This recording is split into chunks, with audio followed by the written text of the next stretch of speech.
Welcome to another Insiders Elite.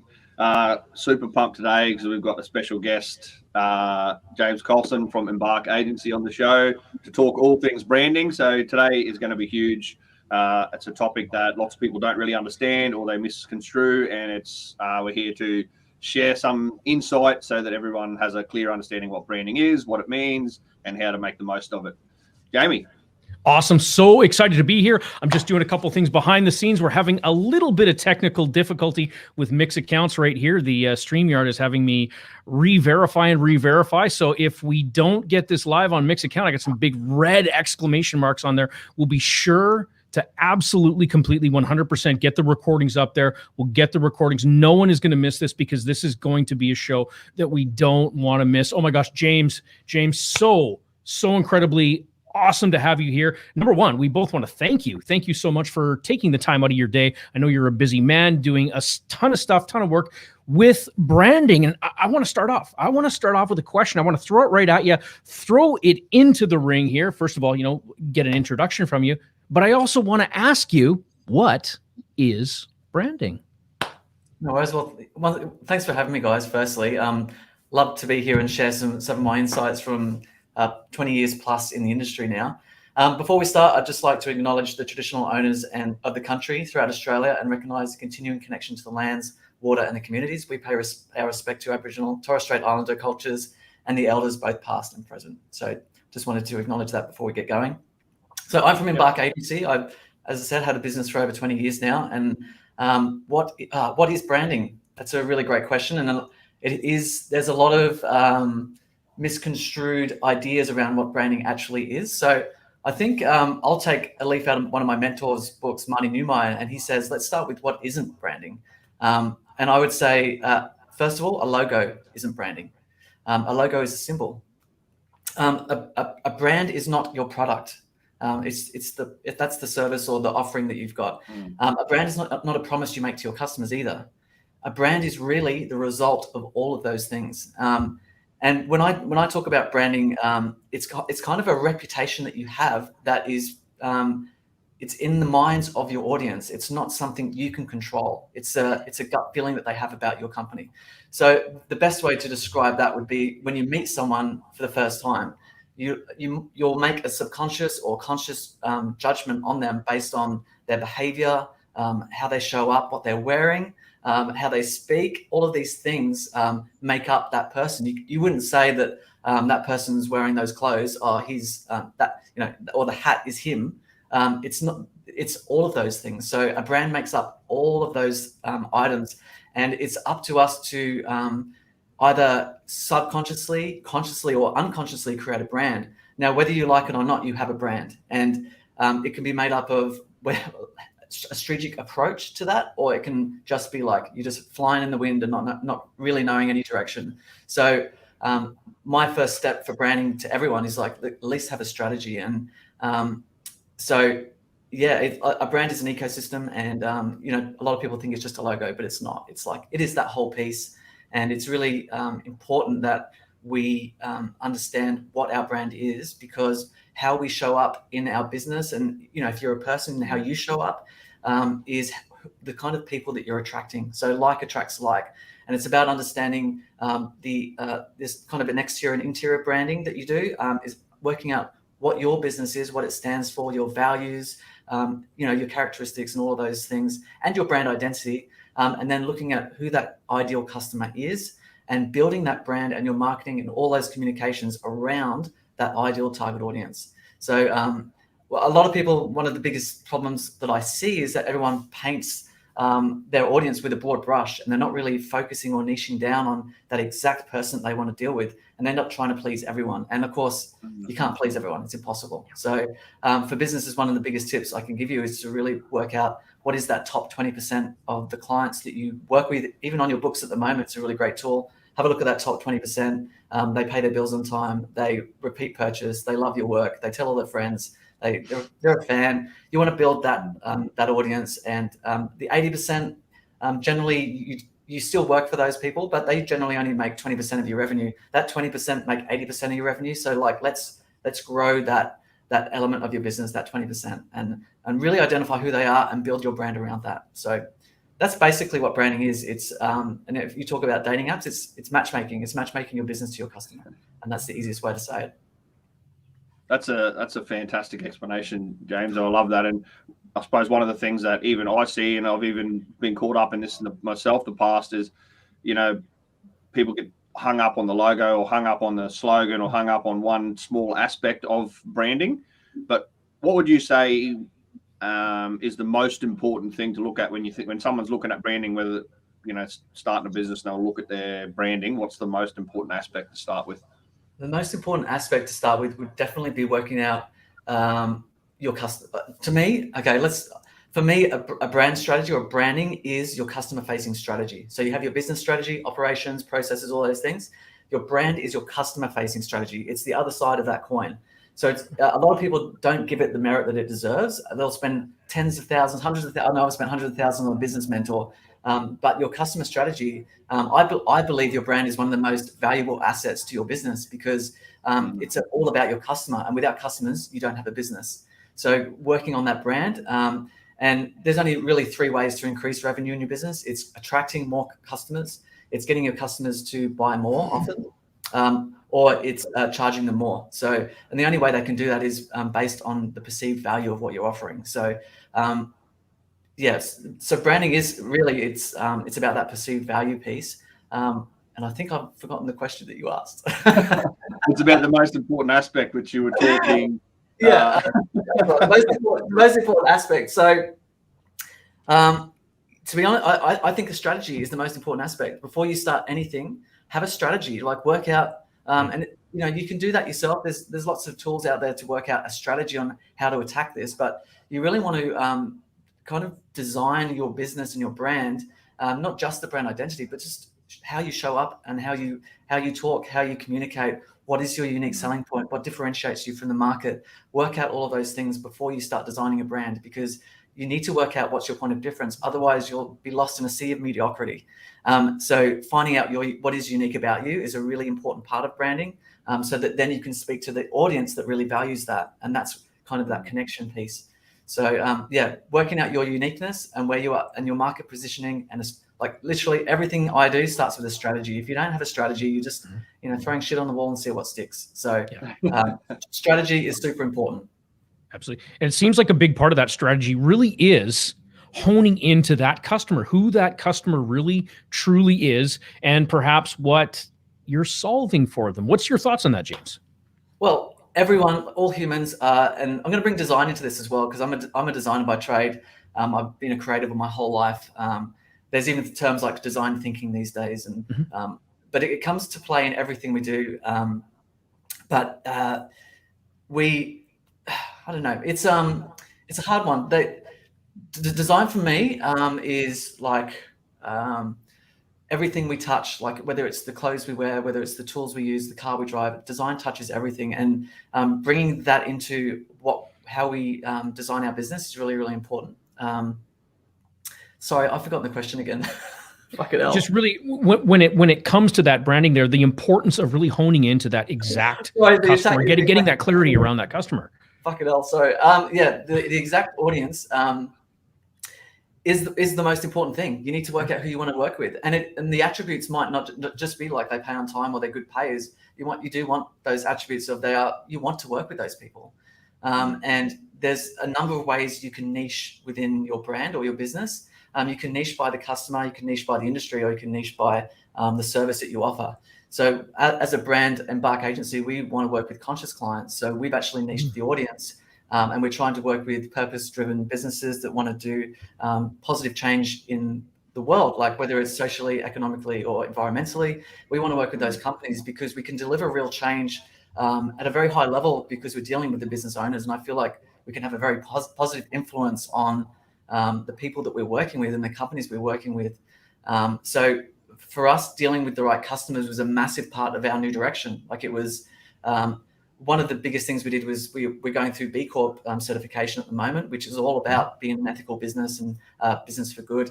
And that's one of our differentiating factors in the market as well. So for us, finding out who that customer is that you really, really want to work with, that really fulfills you and gives you purpose with what you do, but also find out how you can create your business around that differentiation that can really attract that audience. And when you start working with, no one wants to work with people you don't want to work with.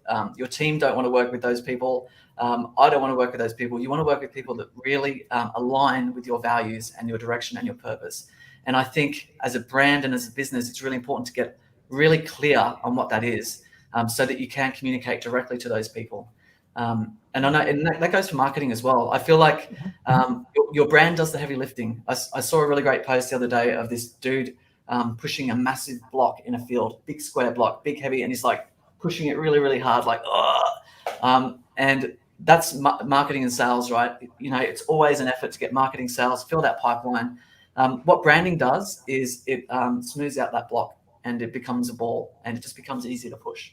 So it actually makes your marketing and your sales efforts much easier because you're talking to the people that want to speak to you. I know and it is honestly like magic, we rebranded our business on the 1st of July this year. And we've signed up 3 really conscious clients almost immediately, which was amazing, doing really positive change. And it's just amazing how easy it is to actually onboard them. And like, I don't even have to sell. Like I know Martin will say, you've had Martin Eid on the show, and he's like, 70% of the buyer's decision is already made before they come and see you, right? People have the internet and they have their phones and they're looking at it. You're looking at your socials, they're looking at your website. They're making that decision. They're well informed when they come to you. They've done their research. It is just so easy these days. And that figure is only rising. They reckon Martin said, I think in 3 to 5 years, it's going to be 90% of their decision has already been made before they pick up that phone or meet you. So how important is branding to attract that ideal customer and make that decision for them? It does all the heavy lifting. And it's with the amount of businesses and competitors out there, if you're not investing in your brand right now, I guarantee you your competition are, and they're probably thriving because of it. And I've seen firsthand from us simply changing our brand and rebranding and realigning with ourselves, how different it makes your business and how different the audience is that you're attracting and how much easier it is to, like, I get people bringing up and saying, I just want to sign up. I don't care how much it costs. And that's where you want to be. Yep. That's where you want to be in business. You want to be we call it the only choice brand. I think my mentor, another one of my mentors, Tobias Dahlberg, is from the Future Academy. I'm a certified brand consultant, and it was through one of his courses that I did. But he's all about the only choice, and Marty Neumeyer is all about the only choice brand. You can be one of many, one of a few, or you can be like an only choice brand. And if you are an early choice brand, like for me, like I won't buy anything but a certain phone. I won't say it, but I'll only buy a certain phone. And I don't care how much it costs because there's a value alignment there, and it serves all of my needs really, really well. And I just align with that brand. And if you can do that for your business, then happy days. And the only way to do that is to focus, and you service that small percentage of people better than anyone else, and you become the expert. And I always say, okay, well, if you have a look at GPs, like doctors, you could be a general practitioner, but as soon as you start focusing, you become a surgeon or something like that. You can actually start charging a lot more for your service because you're an expert at that one thing and you do it really, really well. And they did some research about becoming an only choice brand, and customers are willing to spend 69% more for the product service as well. So, and that's all to do with branding and making sure that customer experience is correct. So, it's really, really important to get that customer right. Yeah, absolutely. And we've talked a lot about branding, and you mentioned it earlier about design. How important is the design aspect when it comes to branding? Because when people, well, especially in my head, sometimes you see branding, you see a logo, or you see a website, or you see design. It's all part of branding, which is part of a strategy to face it. But how important is the design aspect in branding? So if I could stack onto that question as well, because what I'm hearing as well is there's a little bit of a chicken and the egg thing, right? There's the branding aspect and there's the messaging aspect. Now, I've got to believe, I have the personal belief that the messaging is the branding, but could you break that down for us a little bit too? I think that ties into that nicely as well. Oh, yeah. The messaging and the brand identity are equally as important in branding. So getting that message correct, because the message is what the user or the customer is going to read and what they're going to connect with. And the brand identity is the visual attraction. So it's kind of they go hand in hand with each other. They're just as important. So branding is your messaging as much as it is the visual identity. But in terms of design, I touched on it before I got sidetracked and lost the question again. But the design is there to make our lives easier, right? It's to remove friction from our lives. Whenever something's designed, it's designed to enhance our experience. Whether it's a car that has all these features, or whether it's the shoes, or it's to look really nice and make you want to wear it, or make you want to be a part of that and part of that experience. So design exists everywhere, and it's so important. And the best way to see this actually materialize itself is through web, because when we create a website, you immediately, everyone's been on a website that's crap and you can't navigate to where you want to go. That's called user experience, right? The user, and we have UI and UX. User experience is the how to get the conversion of the customer as quickly as possible and provide them what they need as easily as possible with zero friction.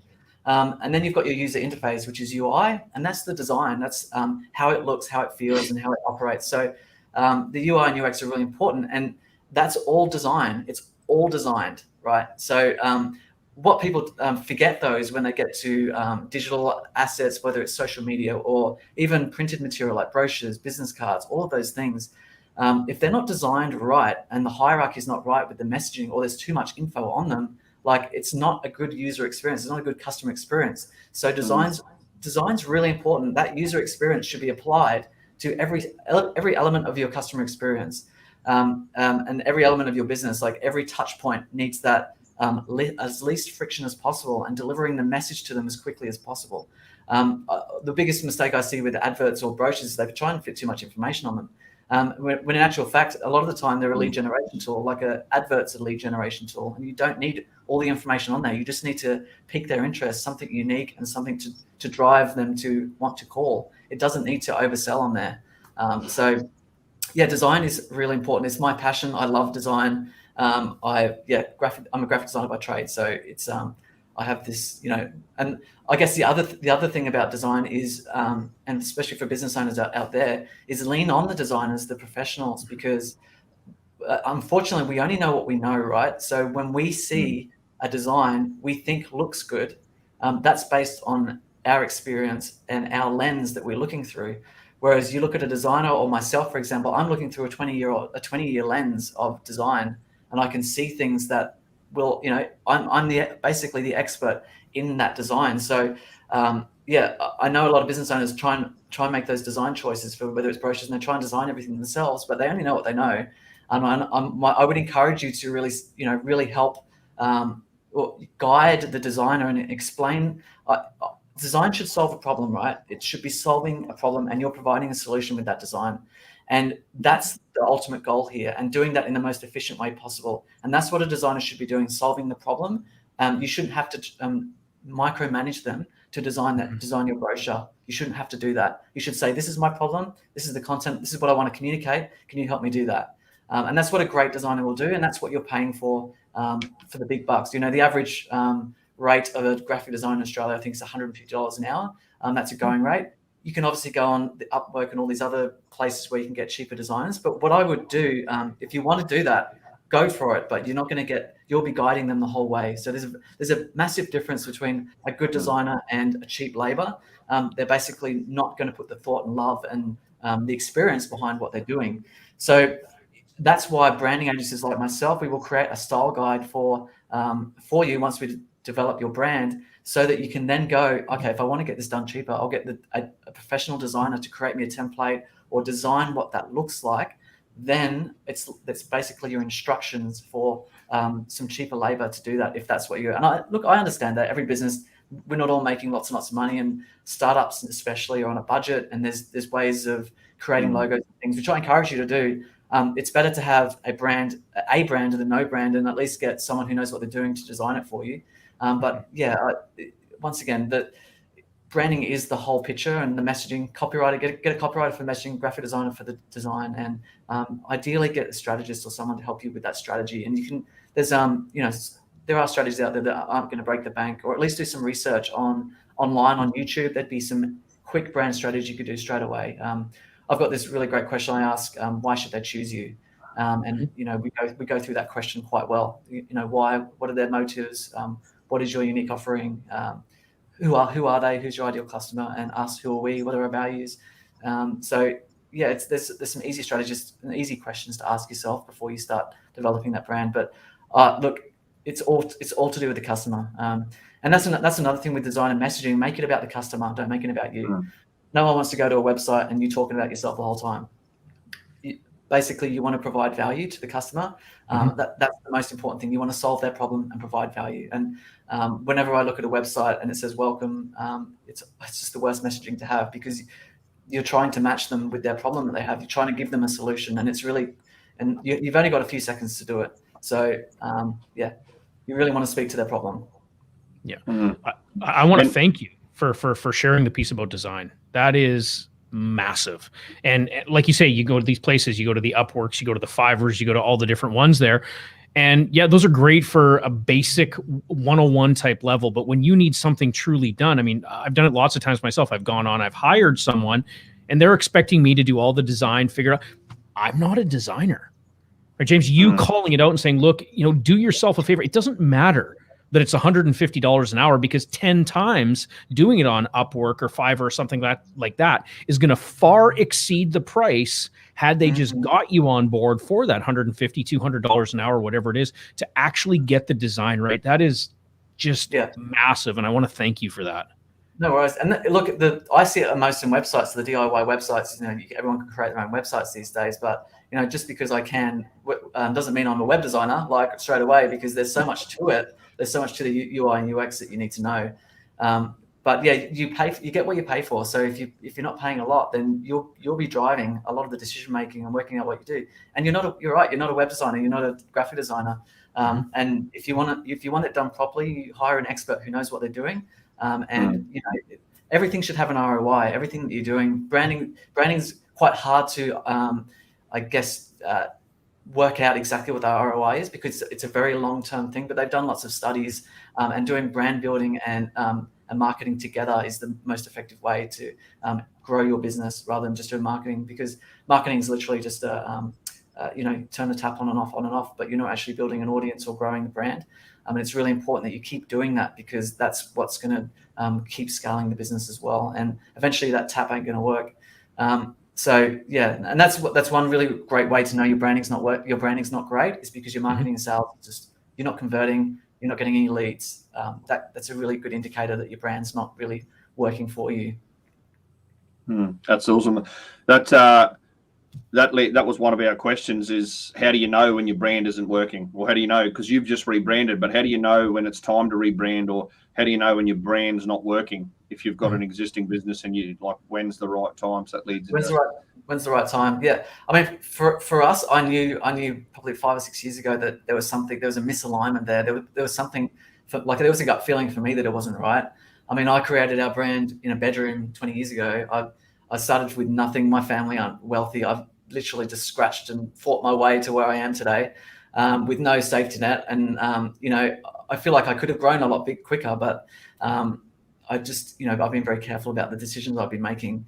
For us, and I can go to my own kind of reasoning behind we rebranded, there was a misalignment with the team, where we wanted to go, with the customers we were working with. There was this massive misalignment. Like there's something like, and as well as that, our name was hard to say. There was no clarity. There was no feeling. So for us, we really wanted to change our name to something that had a story that actually evoked some emotion.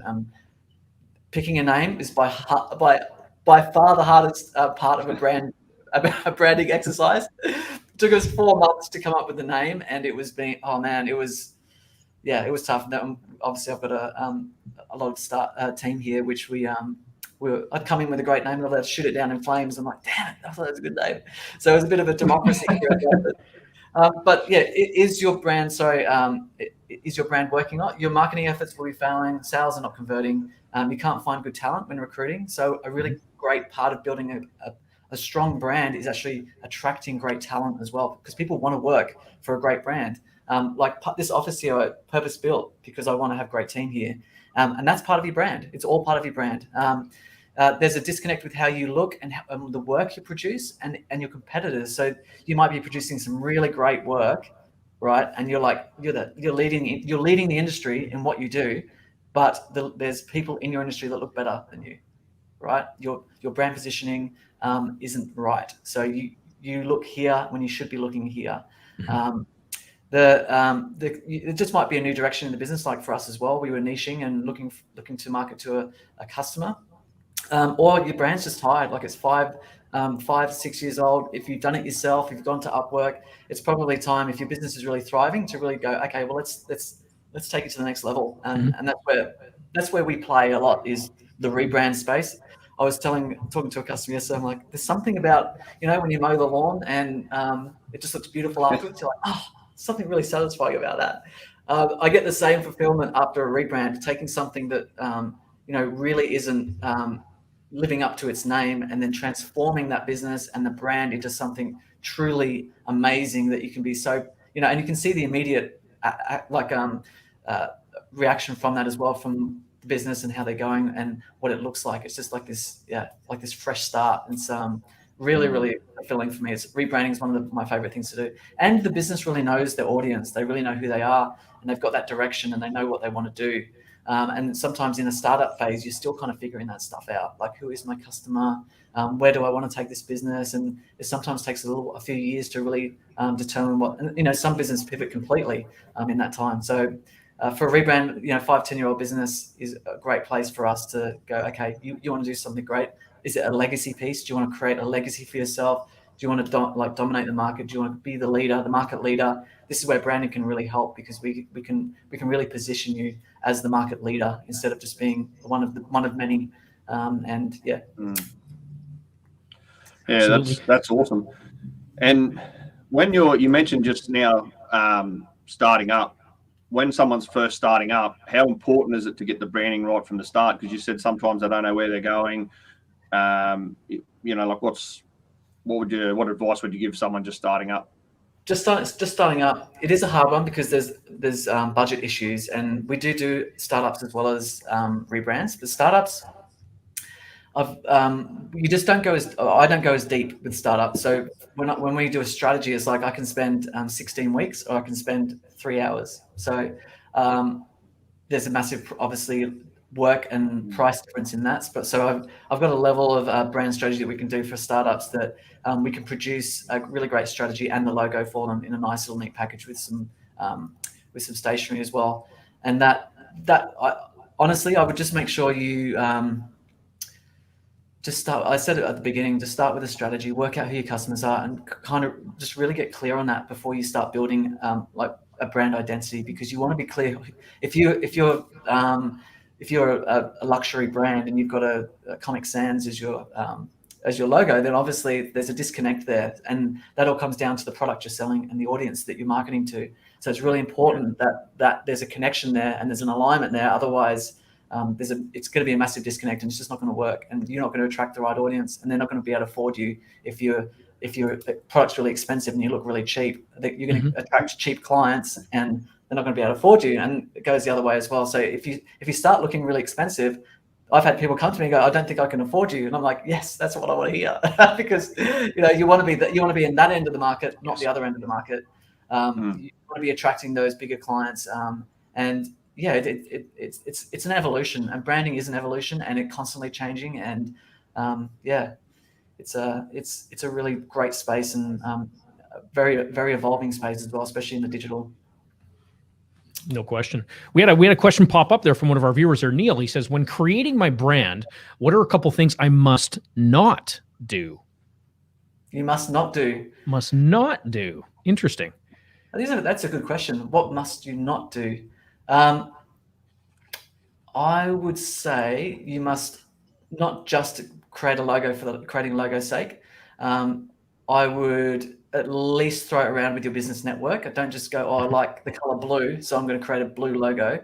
Actually have some, once again, strategy. So don't design a logo without knowing your audience, is something I wouldn't do. Don't do your logo without knowing what you're offering and what your price point is. Because your logo and your brand identity will reflect the product and service that you're offering and the price point of what you're offering. And all of those things come into play. So don't just build a logo without thinking about it. think that's probably the best one. Cool. And from what we've talked about, don't not do your research. Do your research. Do your research. Have a look at your competitors. Don't. That's one of the first places we will start, and I do that on every strategy, whether it's web or brand related. We have a look at your competitors and we go, okay, what are these guys doing? What are their strengths and weaknesses? What can we do differently? The one thing you don't want to do is create a brand that looks identical to your competitors. Well, another thing not to do when you're creating a name, just make sure that it's available and you can actually market it and trademark it. So one thing I've learned very quickly, and this is a really good lesson for everyone, is to trademark your name early. As soon as you got it and the logo's created, get a trademark in place. I had literally on launch day, I had someone call me with a trademark issue. So luckily I'd already been I'd already gone ahead and done it. Embark's quite a normal name, so it was interesting to see where we could trademark that and in which space. So it cost a couple of $1,000s, but it saved a lot of time and money because we'd have to come up with a new name and new everything. So I got that underway before we launched the brand. Just got the trademark underway, made sure it was available, and did all my due diligence before we did that. Good. Yeah, and you wanted to? Did you want to speak to the personal brand piece that we kind of chatted about as well? Yeah, absolutely. Yeah, we had a little bit of a conversation in the green room before we got going today. We started talking about the personal brand space, but not just the personal brand space, where it was working. So yeah, I'd love to jump into that for sure. Yeah, cool. So I've got a business mentor, Cohen Ray, who I've been with for ages, and part of his whole ethos is like social media. Get on there. You know, Gary Vee, all those guys are like, get really active on socials and all their platforms. So when I first started, I'm like, I just used my brand as the platform, and I was posting all of this content on my business brand. I was doing a lot, and every brand has I see 3 levels to a brand. I'll just explain this first. You've got your personal brand at the top, and I'll use Apple as an example. You've got Steve Jobs. He's the personal brand. So he's the person that does all the presentations. Everyone loves him. Not everyone, but then you've got your product brand, which is your company brand. Sorry, that's your company, and then you've got your product brand. So personal, company, and then product brand. So that's the kind of the 3 levels. And you can have many products, like you've got the iMac, the iPhone. These are all products, and they're all branded individually. Apple is the company, and then Steve Jobs. So as part of my brand, we've got Embark Agency, which is the company brand, and I was pumping all my socials through my company, which you should do, which is also really good to do. But I didn't really see much traction, and if it was traction, it was probably more of a brand awareness piece or a social proofing piece, or most of my friends and family were seeing it. There wasn't really a lot of reach or engagement on my business posts. So in the past, say 6 weeks, I've been really doubling down on a personal brand. I'm like, all right, well, let's see how a personal brand will go. So I've started creating all this content. One of my strategies was to have a look at who in the industry is doing it really, really well, and what are they doing that's giving them all that success, and what can I do similar to them? What kind of content can I post? What kind of stuff can I do that can kind of mirror or replicates that process or the strategy that they're using? So I did a bit of research first. Always start with a strategy, as I always saying. Have a look at your competitors, see what they're doing, and then have a look at what you can do in a similar vein. So I started doing that, and I started posting on Instagram, LinkedIn, everywhere, again, just on my personal, and the reach was incredible. I would say easily 10 times, probably a lot more reach and engagement on my personal posts. Especially on Instagram and LinkedIn in particular, because I've kind of neglected LinkedIn because we're a visual-based media or company. I put a lot of stuff on. I put a lot of merit into Instagram because it's very visual. I'm like, that's the space we want to post a lot of content. So I have been posting on LinkedIn, but it's been kind of a side thing, not a real concentration. So this time I'm like posting everything on LinkedIn. I'm doing all of that, and LinkedIn is going absolutely amazing, great guns, especially because we're a B2B company as well. So we help businesses. Yes, we do help customers, but we're a B2B primarily. So it's going amazingly. I think in 4 years, I got 1 or 2 leads from social media. In literally 4 weeks, I've had 3 leads, probably equal to $100,000 just off LinkedIn, because they're engaging in that social content of that personal brand not the business, because they're, behind every brand is a person. And I would say like the personal brand actually influences the values and the culture and the behavior of the brand as well. So the brand that you create is heavily influenced by the founders or the owners. So that kind of trickles through a lot. But yeah, that everyone wants to deal with a person. No one really cares about a business. There's no warmth or personality there. You want to deal with that person. So I highly encourage, if you are a business owner and you love what you do and you're passionate about what you do, share some of those tips, share some of that material, and share your knowledge with the community. And I guarantee you, it's going to pay dividends in the long run. It is a marketing strategy, and it is a really great marketing strategy. And authenticity is the key. And I know a lot of people don't like getting in front of the camera, but you just got to do it. Once again, your competitors will be. So you're going to get left behind. And I think the world's moving so quickly in that digital space that you've really got to keep up with what's going on. And if you want to be a key person of influence in your industry and really be the leader, I think you really have to get behind your brand and leverage your personal brand. Yeah, absolutely. And what's based on your experience with the personal brand, what's the one or two things that other than, like you mentioned before, doing your research on what's working in the industry, but what's one or two things that you've found that are really important to make sure that you do that personal brand right?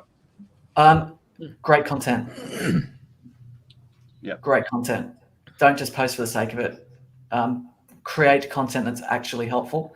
And it's going to take a while to figure out once again, you look at the metrics and see what's working, but post really great content and do it properly. Don't just whack something up with a dodgy design. Like, once again, that whatever you're putting out there, people, that's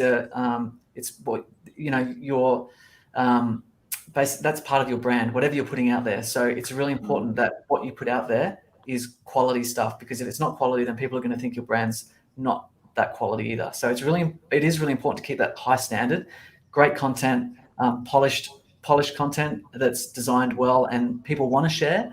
I think if you're creating content that's shareable, that's your biggest area for success and to get known, is by creating some content that is really shareable. So I do mindset stuff as well as branding stuff, web stuff. I try and mix up the content, not just do branding, web, because not everyone's that's gonna appeal to everyone. So I actually create some content that I think everyone, more generic content, whether it's I've done one on business goals, I've done one on more businessy stuff, general entrepreneur business stuff, as well as brand and web, and just sharing great content. And I think if you mix it up and not just focus on the one thing as well, you'll start to see some trends and what's working. Instagram is probably the place where I still spend most of my time creating the content for, because I do Reels, IGTV, I do the posts, do the carousels. The carousels are really great to they're almost like ebooks that you can put on Instagram, and you can actually share those carousels on LinkedIn as documents, and you can flick through.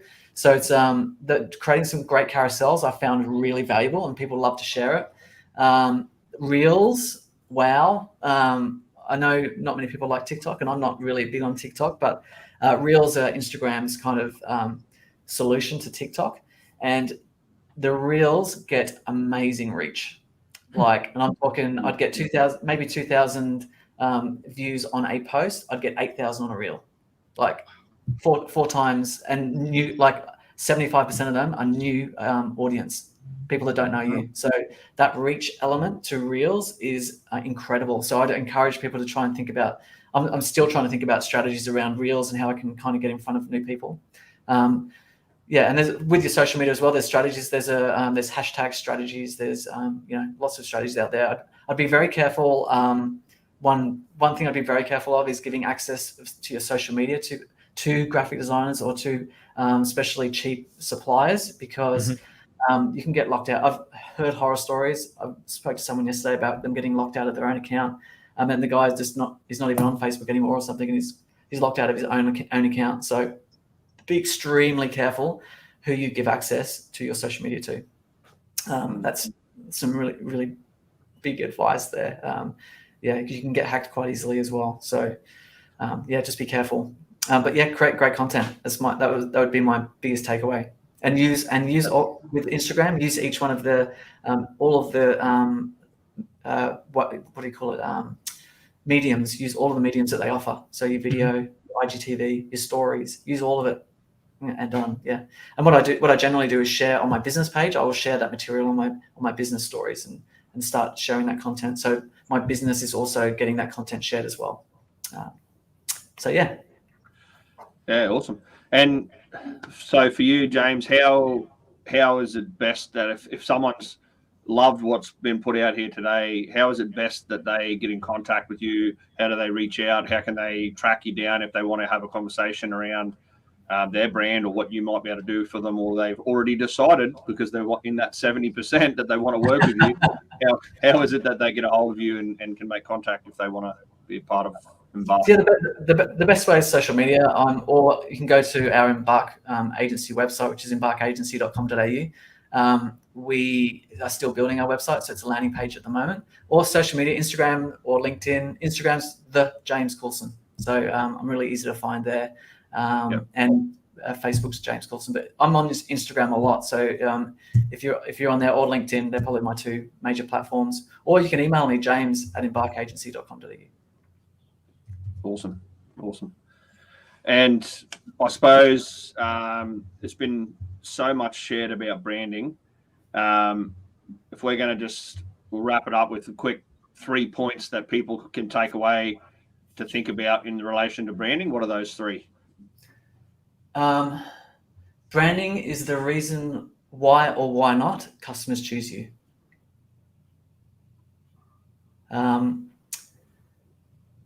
That's one really good statement. Another good one would be marketing, and this is going back to Danny. Marketing would be asking someone out on a date. Branding is the reason they say yes. Right? So, and yeah, start with a strategy every time. Start with a strategy. I love it. Start with a strategy every time. And look, yeah, it's all about the customer. Branding is all about the customer. Make it about the customer. Yeah. Absolute gold. Again, James, thank you. Thank you for sharing your expertise, your wisdom with us. My mind is a little bit blown right now. You shared so much value in there, different places to go, what to do, really what that brand is. It's just absolutely amazing. Listeners, viewers, if you're looking to get more information, James gave us the way to be able to contact him. Take him up on that. It's an absolute opportunity to gain a master's degree in what it means to really understand your branding. With that said, any last thoughts, gentlemen? I just want to say thanks again to James for coming on. It was fantastic. He's shared so much gold. He's even made me rethink what I'm doing. I'm like, whoa, I need to unpack all of this amazing information. So thank you so much, James. I really appreciate it. And take him up on that offer. Yeah, no, just thanks for having me and thanks for sharing. And I will try to remember all the questions as I'm going next time. I just get caught up in my head. But yeah, I just get really excited. Obviously, I'm very passionate about what I do. And I'm happy to share as much content as I can to bring awareness to not just for me, but for other brand agencies out there and other graphic designers out there, how important design and brand and messaging and your customer is. And thanks for having me. Excellent. We'll see everyone next week.